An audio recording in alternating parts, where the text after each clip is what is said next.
Herkese selam. Orchid Goodies kanalıma hoş geldiniz. Orkidelerin bol bol çiçek açabilmesi, yeni kök ve dallar çıkarabilmesi için orkide toprağı yeterli değildir. Bu yüzden belirli aralıklarla bitki ve besin gübreleri vermemiz gerekiyor. Yeni çiçek dalları, sağlıklı kökler ve güzel yapraklar için yapraklarınızın uçlarında ve yaprak kenarlarında bu şekilde sarılıklar varsa, yeni çıkan yapraklar şekilsiz büyüyorsa bu gübre tam size göre. Gübre yapmak için bugün yumurta kullanacağız.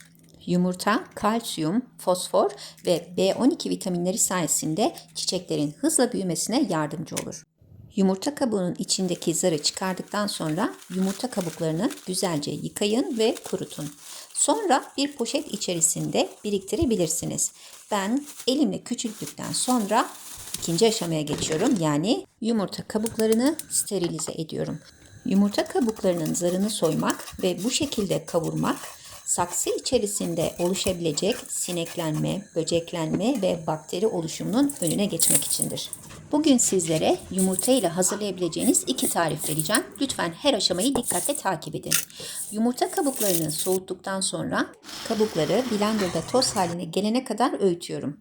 Bu sihirli tozu ağzı kapalı ve serin bir yerde aylarca muhafaza edebilir, evinizdeki diğer bitkiler için de güvenle kullanabilirsiniz. Lütfen tarifin hazırlanış ve uygulanış aşamalarını dikkatle takip edin. Gübreyi hazırlamak için 500 mililitrelik cam bir kavanoz, limon ve 4 çay kaşığı hazırlamış olduğumuz yumurta kabuğu tozuna ihtiyacımız var. Yumurta kabuğundaki kalsiyumun açığa çıkması ve hızla çözülmesi için limon suyundan faydalanıyoruz. 4-5 damla limon suyu yeterli. Üzerine arıtılmış ya da dinlendirilmiş, kısacası klorsuz 500 mililitre sıcak su ekliyorum. Güzelce karıştırıyorum. Kapağını kapatıyorum ve karışım soğuyuncaya kadar dinlendiriyorum. Oda sıcaklığına gelen gübreyi seyreltmemiz gerekiyor. İçindeki tortular karışmayacak şekilde genişçe bir kavanoza karışımı boşaltıyoruz. Üzerine 500 mililitre oda sıcaklığında su ekliyoruz ve karışım hazır. Orkidelerim susuz, yani kökleri gri. Bu şekilde gübreyi direkt olarak onlara asla veremem, yoksa kökler yanar. Tüm orkidelerimi oda sıcaklığında dinlenmiş su içerisinde 1 dakika bekletiyorum ve köklerin nemlenmesini sağlıyorum. Bu aşama sayesinde hem kökler yanmayacak hem de orkideler nemlenmiş kökleri sayesinde gübreyi çok daha güzel ve etkili şekilde bünyelerine alacaklar. Dikkat edin, henüz gübreyi kullanmıyoruz. Gübremizi az sonra kullanacağız. Ve çok önemli püf noktalarından bahsedip ikinci tarife geçeceğiz. Orkidelerin kökleri nemlendi ve artık gübrelemeye hazırlar. Daldırma yöntemiyle gübreleme yapacağım. Ancak sıralama önemli. En sağlıklı, uzun zamandır benimle birlikte olan ve hasta olmadığını düşündüğüm orkidelerimi gübreleyerek başlıyorum. Bu besinleri düzenli aralıkla verirseniz ve özellikle yumurta kabuğu gübresini orkideniz yeni çiçek dalı ya da yaprak çıkarmaya başladığında verirseniz bitkinin gelişimi çok daha hızlı ve güzel olacaktır. Bu orkidem eve en son gelen orkide ve hala karantinada.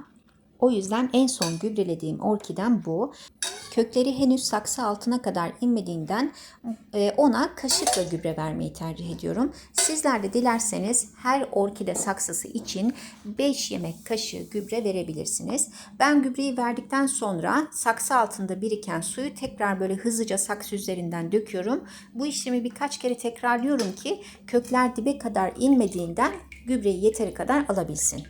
Daldırma yönteminde 5 dakika gübreli suda kalması yeterlidir. Tabaktaki fazla suyu da muhakkak dökün.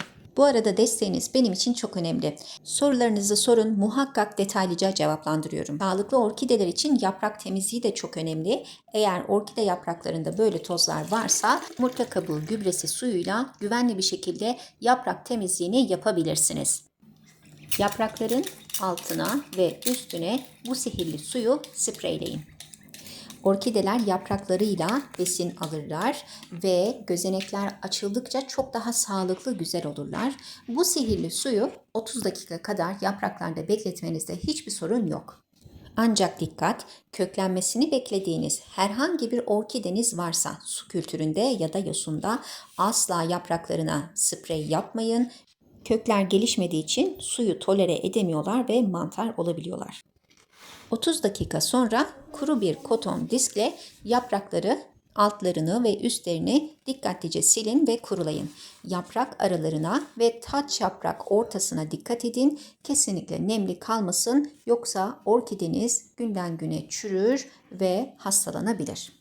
Size harika bir püf noktası: saksı tabağına çakıl ya da kil bilyesi koyduktan sonra saksı tabanına değmeyecek şekilde üzerine su ekleyin ve saksınızı oturtun. %60 nem sayesinde çok daha güzel çiçeklenecek ve sağlıklı olacaktır.